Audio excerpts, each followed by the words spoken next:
Efésios capítulo 2. Efésios capítulo 2. Eu quero... São tantos ensinos que já tivemos hoje, né? Vamos mais um pouquinho. Temos um tempinho ainda, vamos mais um pouco. Mas eu quero dar sequência a um tema que eu compartilhei semana passada, quando eu falei sobre realização. Quando eu mostrei que, pelas Escrituras, e como é que você encontra a verdadeira realização. Eu disse o que eu tenho aprendido, eu tenho vivido, que a verdadeira realização, ela não se dará, e não se dá, e não se dará, enquanto você não descobrir a sua verdadeira identidade em Cristo, o propósito que Ele tem para você, e viver nesse propósito. Então você precisa descobrir quem você é para Deus, como Ele te vê. Descobrindo isso, descobrir o propósito que Ele tem para você e viver segundo esse propósito. Porque se você só descobrir a sua identidade, já é uma boa coisa. Mas você precisa descobrir o propósito e viver nesse propósito. Quando você faz isto, você encontra a verdadeira realização. E eu disse semana passada, o que eu tenho aprendido ao longo desses anos, que as outras coisas todas são tudo acessório. Nada realiza como isto. Você descobrir quem você é e o propósito que Deus te criou. O casamento não realiza, ter filhos não realiza, ter dinheiro não realiza, descasar não realiza, né? Nada realiza. Ter casa na praia, às vezes é uma alegria quando compra, uma dor de cabeça depois. Então, nessas coisas todas são usáveis, bacanas você ter, mas nada disso traz a verdadeira realização. E eu usei o texto de Efésios capítulo 2, que no começo, no verso 1 em diante, mostra quem nós éramos, onde nós estávamos. É bom te lembrar sempre de onde a gente saiu, né? E o texto lá diz, eu vou só ler e depois vou mostrar hoje onde nós estamos e para onde vamos. Quem éramos no passado? O texto diz, Ele nos deu vida quando nós estávamos mortos em nossos delitos e pecados, nos quais andamos outrora, não andamos mais hoje, nos nossos delitos e pecados. Antigamente sim. Antigamente nós andávamos segundo o curso deste mundo, o sistema deste mundo, que era dirigido, que era conduzido, influenciado pelo príncipe da potestade do ar, que é um espírito. Esse termo potestade é um poder, é uma influência. Então antigamente, você e eu não andávamos segundo o que nós pensávamos estar andando. Muitas vezes você e eu pensávamos que estavam fazendo a sua vontade, e você não estava fazendo a sua vontade, você estava sendo influenciado por este espírito, esse príncipe da potestade do ar, conduzindo, como faz isso com as pessoas hoje, com muitos ainda. E este espírito levava você e eu a vivermos em desobediência. Por isso que todas as pessoas que estão em desobediência ainda estão vivendo segundo esse príncipe da potestade do ar, estão sendo influenciados. Aí verso 3 diz que entre os quais também nós andamos outrora, segundo as inclinações, segundo os desejos, segundo a nossa carne, fazendo a vontade da carne e dos pensamentos, e por conta disso, éramos por natureza filhos da ira, como também os outros demais. E aí eu cheguei no ponto do verso 4 de quem nós somos hoje em Cristo Jesus, por causa da graça, do amor dele, da misericórdia dele. Verso 4, portanto diz, mas Deus, sendo rico em misericórdia, por causa do grande amor com que nos amou, estando nós mortos em nossos delitos e pecados, Ele nos deu vida juntamente com Cristo. Pela graça sois salvos. E juntamente com Cristo nos ressuscitou e nos fez assentar nos lugares celestiais em Cristo Jesus, que é um lugar de restauração da nossa identidade e autoridade. Então nós antigamente vivíamos segundo a vontade da carne, dos pensamentos, debaixo de uma inclinação e influência de espíritos que levavam a desobedecer, hoje estamos livres disso, estamos com Cristo, mortos, que nós éramos, hoje ressuscitamos, estamos assentados com Ele nos lugares celestiais. E o verso 7 diz que para mostrar nos séculos vindouros a suprema riqueza da sua graça e em bondade para conosco em Cristo Jesus. E o verso 8 diz, porque pela graça sois salvos mediante a fé, e isto não vem de vós, é dom de Deus. E eu quero dar uma pausa aqui para falar para você algo que essa semana meditando eu cheguei a uma conclusão. Se há uma coisa que é importantíssima, eu e você termos, e eu e você exercitarmos, é a nossa fé. Você precisa de ter fé até para receber a graça de Deus. A graça a fé, melhor dizendo, é esse botão que ativa tudo no mundo espiritual. E a Bíblia diz em Romanos 12:3 que para cada um de nós foi dado já uma medida de fé. Uma hora eu vou falar melhor sobre isso aqui. Uma medida de fé. Então cada um de nós já foi dado. E essa medida de fé, a fé é necessária até para você receber a graça de Deus. Porque senão você você fica tentando entender as coisas, e aí você não recebe aquilo que Deus tem para você. Porque primeiro você crê e depois você entende. É assim que funcionam as coisas no reino de Deus. Muitas vezes nós pensamos que é o contrário. Nós queremos entender tudo para depois crer. Não é assim. Se creres, verás, disse Jesus. Não é se verás, crerás. Não, não. Se creres, verás a glória de Deus. Então a fé é este botão, né, se eu pudesse dizer, que acontece tudo na nossa vida. Então é mediante a fé que você recebe a graça. Isso não vem de você, é dom de Deus, não vem das obras. E agora eu quero, nessa etapa final dessa devocional aqui, dessa meditação, falar com você sobre o propósito pelo qual eu e você fomos salvos, segundo Efésios 2:10, que diz assim: pois somos feitura dele, somos o poema. Feitura aí significa poema, aquilo que foi feito, uma obra de um Criador, criados em Cristo Jesus, formados, modelados, para as boas obras, as quais Deus de antemão preparou para que andássemos nela. Então Deus criou você e eu, ou melhor, Ele nos recriou, porque desde o início da criação, Deus já criou com esse propósito, de eu e você sermos a sua imagem, sermos a sua semelhança, exercer domínio nesta terra, mas o pecado veio e fez divisão entre nós e o nosso Deus, e agora em Cristo Deus vem e resgata você e eu, para que nós pudéssemos voltar ao status inicial que perdemos lá em Gênesis, que tornamos pessoas dominadas e não dominadores. E Ele vem agora para dizer, não, vocês são feitura minha, vocês foram recriados em Cristo Jesus para as boas obras.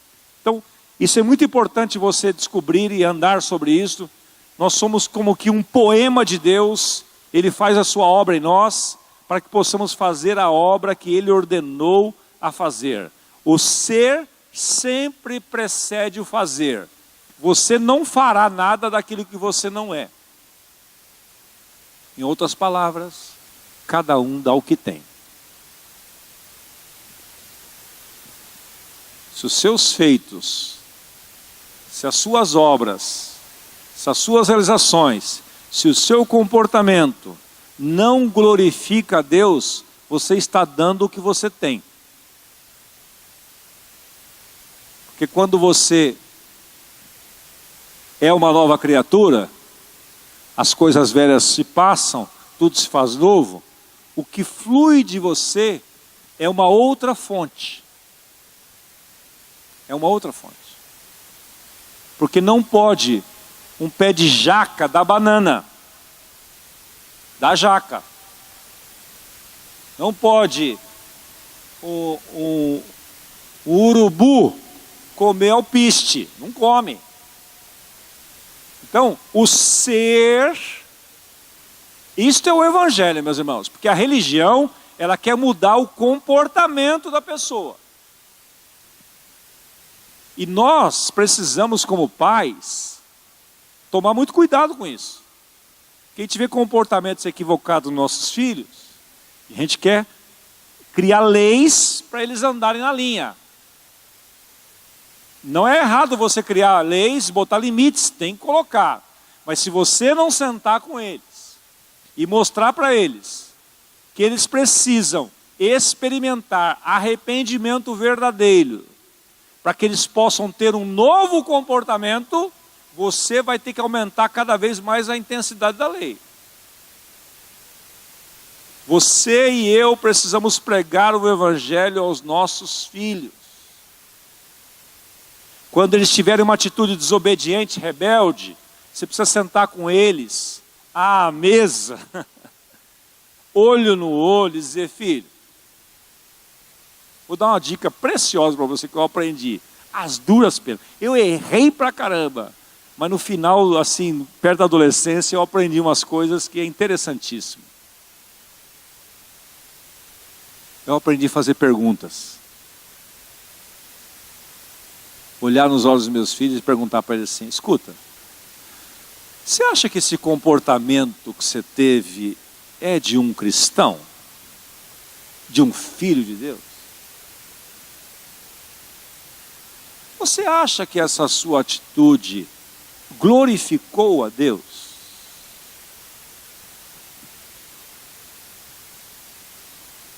Porque quando você começa a dar sermão para os seus filhos, eles ligam um botãozinho aqui dentro, lá, e não ouve nada que você falou. Você acha que você arrebentou. Você arrebentou, sim, suas emoções. Mas você tem que controlar isto. Osmar, não é fácil e eu não sei. É fácil eu falar aqui agora. Mas fácil ou não, você tem o Espírito Santo dentro de você. Vá para o seu quarto, ore, chore lá, e depois chama o seu filho e faça perguntas para ele. Faça perguntas para ele. Porque o ser precede o fazer.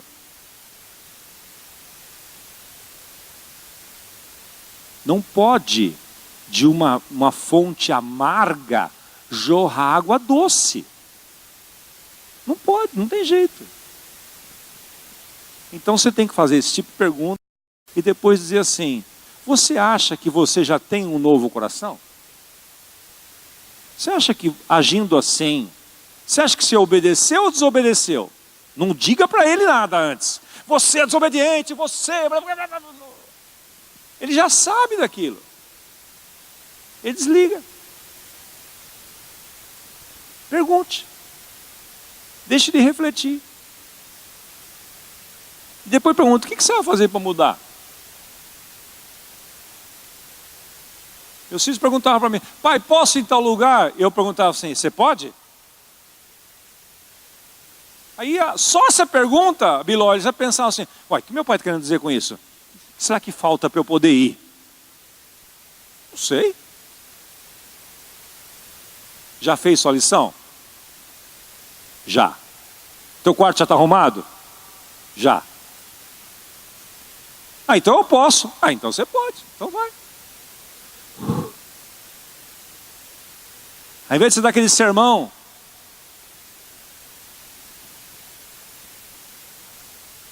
não faça isso com as pessoas.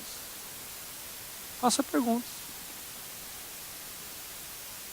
Porque o ser precede o fazer. Cada um dá o que tem. Se a pessoa é desobediente, vive fazendo a vontade da carne, dos pensamentos, ela não é cristã. Não exija dela um comportamento cristão. Pregue o Evangelho para ela. Leve ela à experiência de novo nascimento, que senão não adianta. Vai querer pegar um urubu e pintar ele, oxigenar ele para ele ficar branquinho, só para ficar, se olhar assim, ficar legal. Oxa, né? A religião faz isso, o Evangelho não. Então é bom para a gente refletir. Se você não tem prazer em estar em comunhão com os seus irmãos, outro exemplo. Se você não tem prazer em vir aos cultos, em participar de uma célula, em servir a Deus, você não é feitura dele, criado em Cristo Jesus para as boas obras. É simples. Como dizia o Daniel, é equação simples. Se você foi recriado em Cristo Jesus, se você é uma nova criatura, você quer viver para Ele. E você canta com alegria. Sou tua casa, tua morada, eu sou teu lar, cujas coisas em lugar. Não tem problema com isso. Onde você vai, você leva a presença de Deus para lá. Você leva para a sua casa, você leva para o seu trabalho. As pessoas lá no seu trabalho, quando quando falam de você no final de semana, o que será que elas falam? Olha, tem um cara no meu trabalho, ele exala amor. Ele é um gentleman, ele é um cavalheiro. Ele só pode ser um cristão. Será que é assim que elas falam de você? Claro que é. Se você é um cristão, é assim que você age. Você não é uma coisa aqui, outra coisa lá. Você é o que é onde você for. Até no estádio de futebol, no meio da torcida do Corinthians, não sai da sua boca nenhuma palavra torpe. Não sai. Nem lá.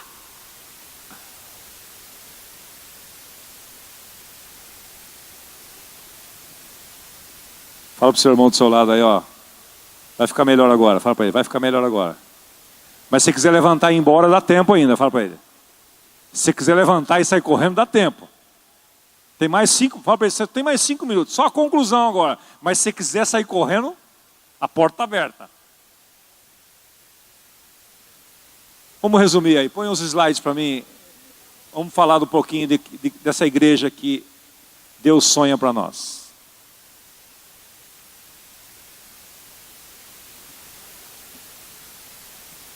A igreja tradicional, ou /pastoral, é uma igreja que faz isso com as pessoas. Ela recebe as pessoas. Paulo está falando aqui de como é que funciona a igreja. No verso 19 ele diz assim, a igreja foi fundamentada com base na doutrina dos apóstolos e profetas, e não dos pastores. Então uma igreja fundamentada na doutrina dos apóstolos e profetas é uma igreja apostólica e não tradicional. Mas a igreja tradicional ou pastoral, ela funciona assim, ó. Ela recebe as pessoas, ela cuida das pessoas, cuida, overdose de cuidado. E retém as pessoas. Quer controlar as pessoas. Agora, a outra igreja, que é a igreja apostólica ou a igreja família, ela também recebe as pessoas, mas ela não cuida das pessoas. Ela capacita as pessoas e ela envia as pessoas. Portanto, essa igreja aqui, nós somos uma igreja família que vive o amor de Cristo, que alcança o próximo em forma de discípulos. Nós somos, queremos ser e seremos, uma igreja apostólica ou uma igreja família. Você viu aqui o exemplo do nosso lar. Nossos filhos nasceram, nós o recebemos na nossa casa, nós cuidamos deles, virou um momento da vida dele, nós começamos a capacitá-los. A Nice foi colocando a Carla do lado dela, vem cá Carla, vem cá me ajudar, vem cá. Uma mulher, uma dona de casa é assim, ó, assim, vem aqui filha, vem aqui, ó, vem pôr a mesa para a mãe, vem aqui aprender a fazer um arroz, vem aqui, é assim, ó, veja como eu faço com seu pai, veja como eu faço com vocês aqui, veja como eu faço, como eu aprendi, estou passando para você, eu estou capacitando você. E agora nós enviamos a Carla. Esses dias ela fez um jantar para nos receber na casa dela. Nós ficamos lá emocionados. Porque ela é uma nicinha, Lívia, uma nicinha. Certo, Felipe? Felipe tá nas nuvens. Criada com leite tipo A, meu. Leite da fazenda. Sabe aquele leite tipo A, Alexandre? Que mais caro. Ela foi criada assim. Você imagina que se eu fico, não filha, não filha, não. Eu cuido, eu recebo, cuido e retenho. Isto é uma disfunção, uma família disfuncional. Eu conheço uma mãe que fez isso. Ela criou vários filhos, mas teve um filho especial que falou assim, não, esse eu criei para mim. Esse não vai casar. Sabe o que aconteceu com ele? Não casou. E tem várias pessoas assim. Essa é uma coisa disfuncional. A igreja de Jesus é como uma família. Mesma coisa fizemos com o Vitor. Recebemos ele, cuidamos dele pra caramba, capacitamos ele. Faltou algumas coisas ainda da minha parte que eu não consegui passar para ele, não da parte dele. Mas hoje quando eu vejo ele cuidando da esposa dele, cuidando da casa dele, cuidando das coisas dele, eu fico feliz, porque ele foi enviado. Então a igreja é isso, meus irmãos. A igreja não é um lugar de você vir sugar as coisas, não. Aqui é um porta-aviões, eu falo isso desde lá da Rua Santa Cruz 1002. Aqui é um lugar que você chega, dá uma abastecida, né, aperta uns parafusos aqui, acolá, dá uma ajustada aqui. Está sujo, dá uma lavadinha, dá uma polidinha, aí ó, vai. Isso é igreja. No outro slide tem uma expressão que nós trabalhamos com a liderança aqui, não vou aprofundar aqui, mas só para mostrar para você, olha como é que funciona a igreja tradicional. A igreja tradicional, ou pastoral, ela funciona assim, ó, 20% dos líderes mantém os programas dos 80% dos membros.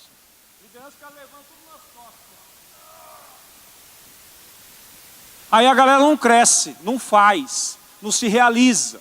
Porque o ser humano se realiza em ser, mas se realiza em fazer também. Então essa é a igreja tradicional. E conforme essa igreja vai crescendo e vai contratando pessoas, aí vai piorando. Vai piorando. Eu conheço igrejas que pagam para fazer tudo. Tem um staff gigante, uma folha de pagamento enorme, um orçamento que consome tudo com estrutura. Por quê? As pessoas vêm para assistir o culto. Quem não contribui não valoriza. Em qualquer segmento. Agora a igreja família ou a igreja apostólica é o contrário. 20% dos líderes equipam, treinam, capacitam para que eles sirvam. Olha a abrangência disso. Olha o poder que há nisso. Então eu queria passar isso para você, colocar dentro da sua cabeça isso. Quando você vem aos cultos, quando você vem aqui de quarta, quando você vem aqui de domingo, você vem para abastecer, para você cumprir a missão aí fora. Porque senão você não vai ser realizado.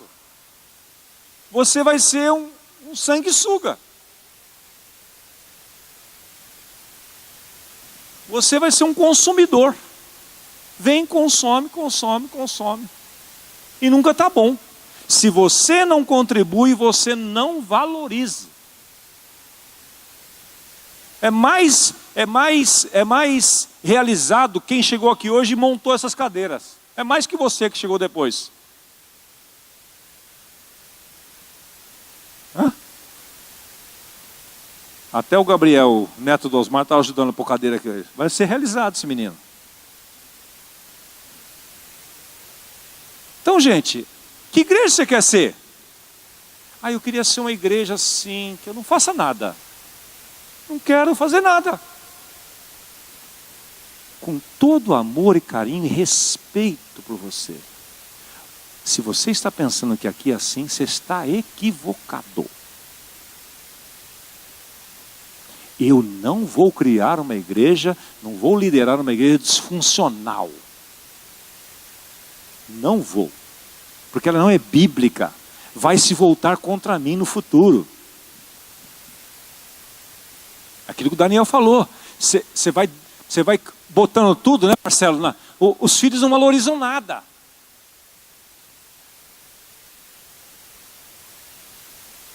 Tem que ensinar tudo, preparar. Meu papel aqui é um centro de treinamento, é ativar você para o seu ministério. Começa a partir de agora, a chegar na sua casa. O que você vai ter que pedir para Deus? Senhor, o que o Senhor vai mudar? Que coisa o Senhor vai tirar da minha vida? O que o Senhor vai mudar? O que o Senhor precisa mudar de lugar aqui? Ontem nós fomos lá no seminário. Todo o material que nós ouvimos lá, eu estudei há mais de 10 anos atrás. Eu e o pastor César. Eu não precisava nem ir. Mas eu fui.